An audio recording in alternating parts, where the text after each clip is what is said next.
Dan insya-Allah untuk sesi kali ini kita akan belajar banyak berkaitan dengan mabahis ulum Quran, kajian berkaitan dengan ulum Quran. A'udzu billahi minasyaitonir rajim. Huwallazi khalaqa lakum ma fil ardi jami'a. Sadaqallahul azim. Dialah Allah yang menjadikan untuk kamu segala, jami'an itu mana segala yang ada di bumi. Jadi itu perkataan jami'an itu juga memberi maksud am, ya, lafaz am. Persoalannya, apa yang boleh dinasahkan atau menasahkan? Di antara perkara yang perlu dinyatakan, sebahagian dalil boleh menasahkan di antara satu sama lain.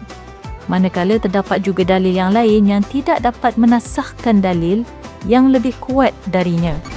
Jadi tuan-tuan, Allah Ta'ala telah mencabar mereka selaku pemilik bahasa Al-Quran. Itu kita fahamlah. Pemilik bahasa Al-Quran itu Allah Ta'ala. Allah Ta'ala cabar mereka dalam firman-Nya dengan 3 bentuk cabaran. Dia mengeluarkan perkataan bunyi naqid, anqadha naqid. Bunyi naqid macam mana? Bunyi ka artinya patah. Jadi Allah Ta'ala nak cerita beban yang ditanggung oleh Nabi, penentangan kaum dia dan banyak lagi. Dia kata anqadha, sangat berat sehingga boleh mematahkan belakang Nabi al-Zahra.